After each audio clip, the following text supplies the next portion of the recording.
বাৰিষাৰ পূৰ্বে মাটি খান্দি ৰাইজে সলনি কৰিলে নদীৰ গতিপথ। প্ৰতি বছৰে বাৰিষা ভূটানৰ পৰা বৈ অহা লঙা নদীয়ে ধাৰণ কৰে ভয়ানক ৰূপ। বাঢ়নি পানীয়ে উটুৱাই লৈ যায় নৈপৰীয়া গাঁৱৰ ঘৰবাৰী, পোহনীয়া জীৱ-জন্তু। এনে প্ৰাকৃতিক দুৰ্যোগৰ মুখামুখি হ'বলগীয়া হয় কোকৰাঝাৰৰ লঙাটোলা, লোকনাবাৰী, উত্তৰ ৰামফলবিল গাঁৱৰ ৰাইজ। এই সমস্যাৰ সমাধান বিচাৰি বিভাগীয় কৰ্তৃপক্ষৰ ওচৰত আবেদন কৰি আহিছে যদিও কোনো সুফল লাভ নকৰাত এইবাৰ ৰাইজ নিজেই ওলাই আহিল সমস্যা সমাধানৰ বাবে। জেচিবিৰে মাটি খান্দি নদীৰ গতিপথ সলনি কৰাৰ চেষ্টা চলাইছে অঞ্চলটোৰ ৰাইজে। এই কামত সহায় আগবঢ়ালে অঞ্চলটোৰ সমাজসেৱক মনোৰঞ্জন ব্ৰহ্মই। আৰু এই সন্দৰ্ভত আমাক সবিশেষ জনাব আমাৰ সাংবাদিক ৰিনয় বসুমতাৰীয়ে। হয়, মই এতিয়া উপস্থিত আছোঁ আটিয়াবাৰী এৰিয়াৰ গাঁৱৰ বাসিন্দাসকলে। ইয়াত তিনিটা গাঁও আমি দেখিবলৈ পাইছোঁ। এই তিনিটা গাঁওটো আদিবাসী, বড়ো জনগোষ্ঠী আৰু কোচ ৰাজবংশী এই এৰিয়াত বাসিন্দা হয়। আৰু এতিয়া বাৰিষা সময় আহি আছে আৰু এই ঠাইডত যদি চাই আমি দেখাবৰ কাৰণে চেষ্টা কৰিম লাহে লাহেকৈ। ইয়াত যে তিনিটা গাঁও, এই গাঁওটো হ'ল আমি লঙাটোলা গাঁও আদিবাসী হয় আৰু লক্ষ্ণাবাৰী আৰু উত্তৰ ৰামফলবিল এই গাঁৱৰ বাসিন্দাসকলে 1000ৰ অধিক ফেমিলিসকলে আছে। আৰু এই যে লঙা নদী এইটো ভূটানৰ পৰা আহে, এই ভূটানৰ আহা নদীয়ে ইয়াৰ গাঁৱৰ বাসিন্দাসকলৰ যে এগ্ৰিকালচাৰ পেডি ফিল্ড আছিল, এই ফিল্ডটো এতিয়া যে কাম কৰি খাইছিল, কিন্তু নদীটো এৰোশ্যন কৰি চব ধ্বংস কৰিছে। ইয়াৰ কাৰণে এজন যে ছ'চিয়েল এক্টিভিষ্ট বা ছ'চিয়েল ৱৰ্কাৰ মনোৰঞ্জন ব্ৰহ্ময়ে ইয়াত যে বাৰিষা অহাৰ আগতে এই কামটো কৰি দিয়া হৈছে, ইয়াত ডাইভাৰ্ট কৰা হৈছে, নহ'লে ইয়াৰ যে গাঁও, এই গাঁওটো শেষ হৈ যাব। আমি দেখাবৰ কাৰণে চেষ্টা কৰিম। ইয়াৰ গাঁৱৰ বাসিন্দাসকলে হওক, আদিবাসী জনগোষ্ঠী, কোচ ৰাজবংশী আৰু বড়ো জনগোষ্ঠীসকলে ইয়াৰ বাসিন্দা। এতিয়া বহু অসুবিধা চলি আছে আৰু এই নদীটো লাহে লাহেকৈ ইয়াৰ গাঁৱৰ বাসিন্দাৰ গাঁৱৰ যে মাটি বাৰী ইয়াত শেষ কৰাটো আমি দেখিবলৈ পাইছোঁ। ইয়াৰ জেচিবি ইয়াত ইউজ কৰি যে ৰাস্তা পানী যাবৰ কাৰণে বাৰিষা অহা আগৰে এই ৰাস্তাটো বনাই দিয়াটো আমি দেখিবলৈ পাইছোঁ। আমি দেখাবৰ কাৰণে চেষ্টা কৰিম। মহিলাসকলেও আহিছে, চবে গাঁৱৰ বাসিন্দাসকলে আহিছে।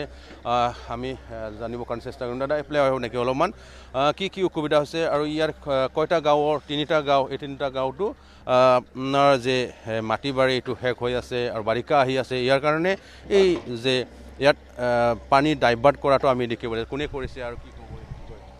আমি পোনপ্ৰথমে আপোনাৰ নিউজ চেনেলৰ সকলো সদস্যক প্ৰথমে আমি ৱেলকাম জনাইছোঁ।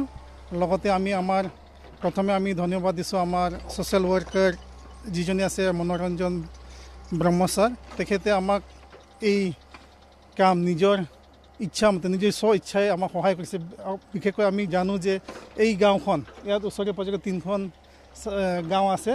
এই লঙা নদীয়ে বহু বছৰৰ পৰা আমাক মানে ইফাল হৈ আছে নদীটো, যাৰ ফলত আমাৰ গাঁওখনে শেষ হৈ গৈছে।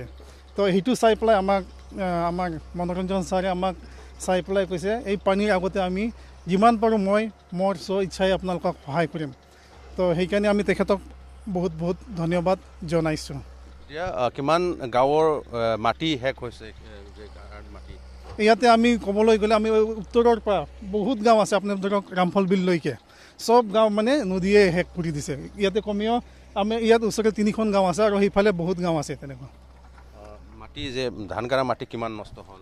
ইয়াতে ধান কৰা মাটি 500ৰ অধিক আছে ইয়াতে মাটিটো। দুয়োফালে মানে নদীয়ে শেষ কৰি দিল। 500 বিঘাৰো বেছি মাটি ইয়াতে শেষ হৈ গ'ল। এই নদীটো ক'ৰ পৰা? ভূটানৰ পৰা নেকি? এইটো নদীটো ভূটানৰ পৰা আহে। এইটো আৰু কি গাঁও আছিল ইয়াতে? আপুনি ধৰক ইয়াতে নাওদ্ৰা বিল, লংগাটোলা, লগতে ইফালে আপোনাৰ লক্ষ্ণাবাৰী আৰু উত্তৰ ৰামফলবিল, এইবিলাক গাঁও চব মানে নদীয়ে শেষ কৰি দিয়ে।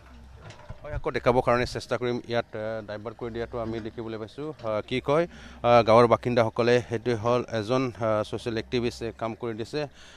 ইয়াৰ গাঁৱৰ বাসিন্দাসকলে ভাল হয় ইয়াৰ কাৰণে এই নদী যে শেষ নকৰে। কি ক'ব? মোৰ এই লঙাটোলা গাঁৱৰ পানীৰ কাৰণে খুব অসুবিধা হৈছে।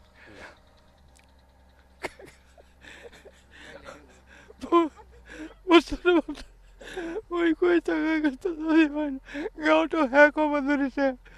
বানপানী হৈ মানুহবিলাক পলাব লাগিছে। দণ্ডিটো খুব ভাল হয় নাই।